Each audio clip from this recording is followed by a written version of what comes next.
Let's start by talking about your movement. Every day, one of the best ways you can start your fat loss journey is just by moving more, getting out.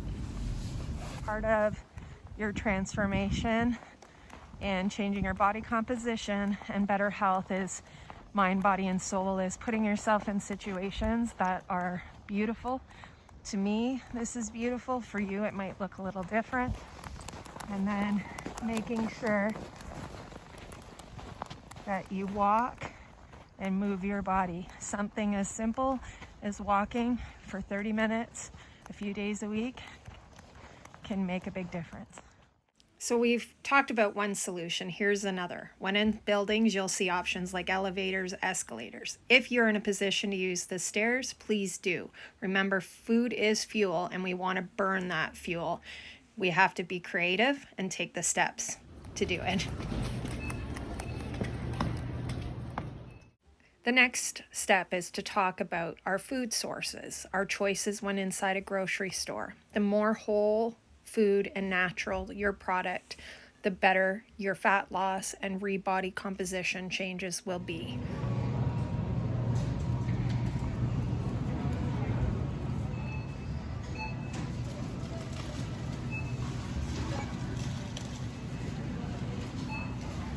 So in winter comes cold and shaky.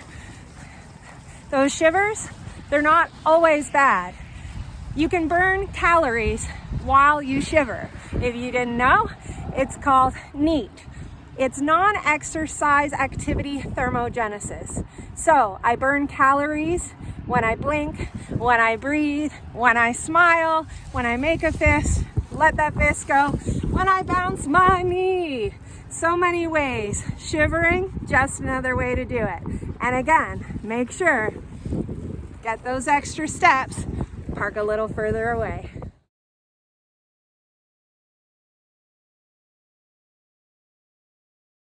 So when checking out at the grocery store on that conveyor belt, I look for 85% minimum of my groceries to be in whole food state. So that means it might be in plastic because I'm buying bulk, or you'll see the hearty chicken soup I bought in the glass jar from the organic section.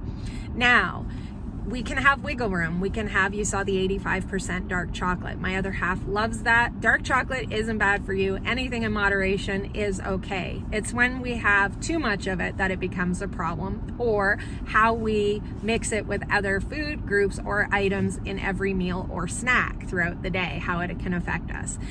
The message here is start with 80 to 85% of your groceries being whole foods, things that are going to give you vitamins, nutrients. The less processed, the better.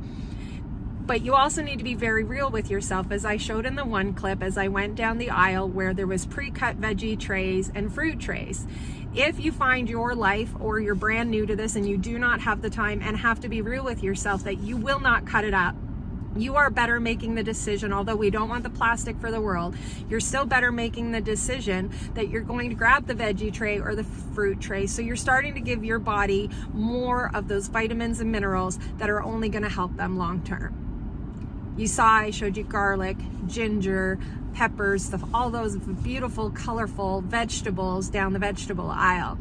These help with our vitamins and minerals within our body. They help aid in each one with different purpose, but your natural digestive enzymes, your brain, your recovery, your memory, your fight against free radicals, which I'll explain in another video, which puts out basically the fires in your body to help fight off cancer, amongst other things. They help with inflammation. They help your eyesight. They help you with energy. They help on scale that we want to ensure you're eating as many foods in their natural state as possible.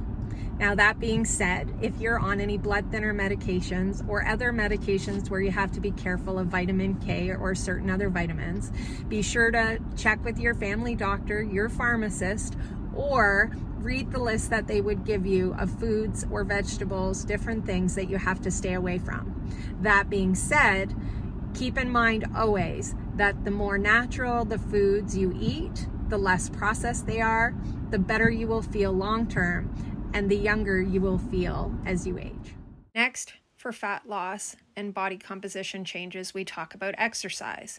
We want to find ways to build muscle, maintain muscle, and find a variety of ways to continuously move to burn those calories. It is also very important that we talk about being real with yourself, not overextending those goals. If that means 2 20-minute walks and 2 workouts a week that you can ensure you follow through on, then that's what you start with. Schedule it and see it through. You have to commit to yourself like you would if it was another family member's doctor's appointment. You wouldn't cancel. Come out to places during your walk that also feed the beauty in your soul. Running water, absolutely striking. Walking and movement, beautiful for so many reasons in your body. Take a moment to look at this.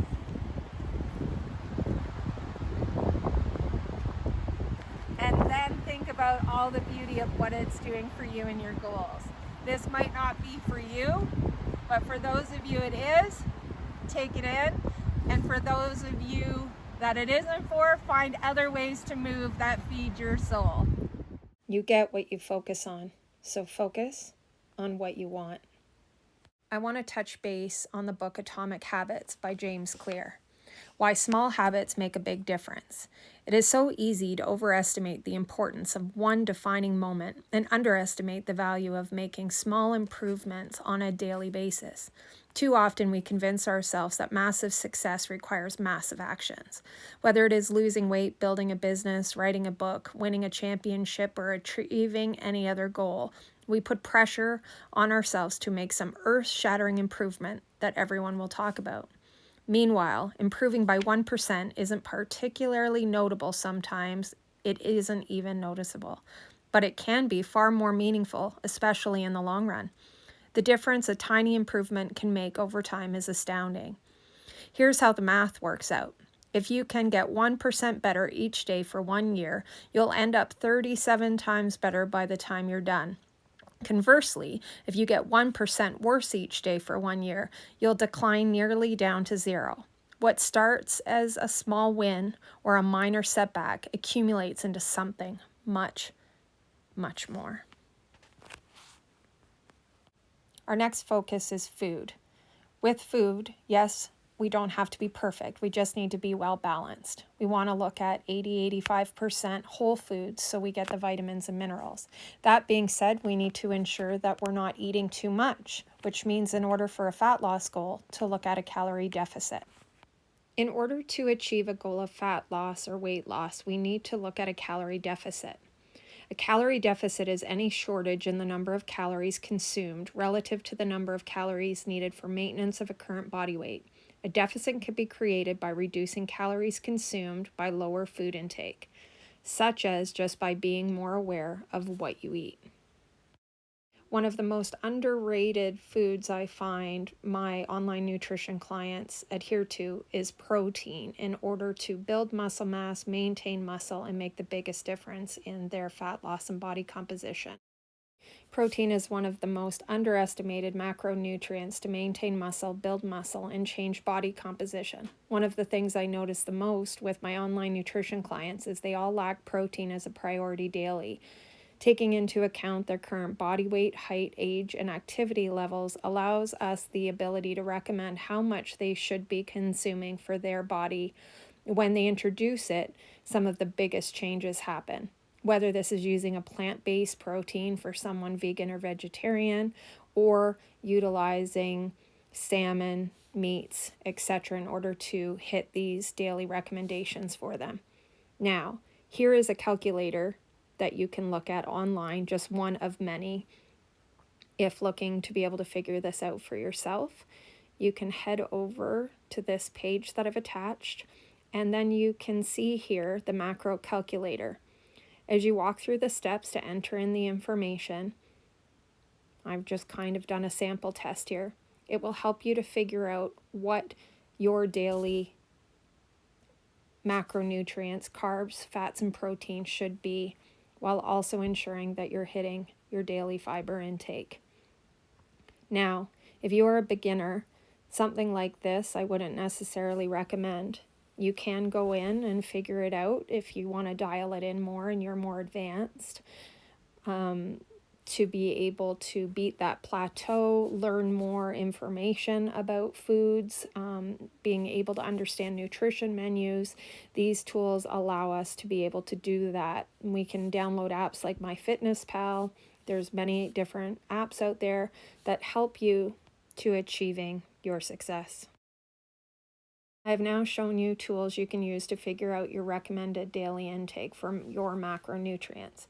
That being said, when first starting out, I do not recommend taking on too much. Counting macros can be overwhelming at the beginning. Set yourself up for success by just adding protein in each meal.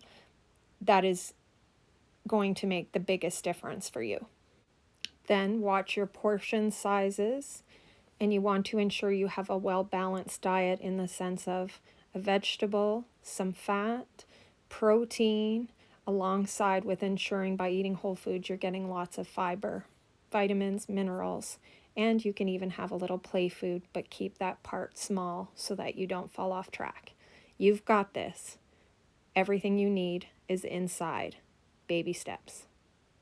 And you will be well on your way.